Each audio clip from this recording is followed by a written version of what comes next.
banting setir hindari kendaraan oleng, pengakuan sopir truk hantam mobil jurnalis TV One. Polda Jawa Tengah menerjunkan tim Traffic Accident Analysis untuk menyelidiki penyebab kecelakaan maut yang melibatkan mobil kru jurnalis TV One di Jalan Tol Pemalang kilometer 315 jalur A. Kecelakaan yang menewaskan 3 orang dan 2 korban luka berat ini terjadi pada Kamis, 31 Oktober 2024, sekira pukul 6:45 waktu Indonesia Barat. Kelima korban kini sudah dievakuasi ke Rumah Sakit Al-Ikhlas Taman Pemalang. Kami terjunkan tim TAA dibantu Polres Pemalang untuk menyelidiki penyebab pasti kecelakaan, ujar Kabid Humas Polda Jateng, Kombes Pol Artanto. Kecelakaan tersebut melibatkan 2 kendaraan yang meliputi truk box dan mobil Avanza putih milik kru jurnalis TV One.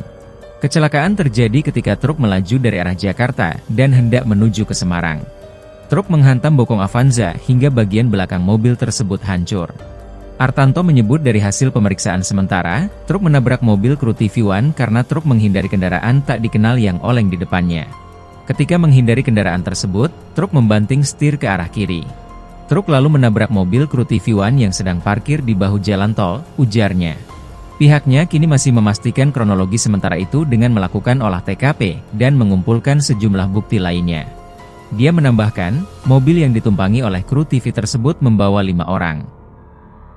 Download Tribun X sekarang, menghadirkan lokal menjadi Indonesia.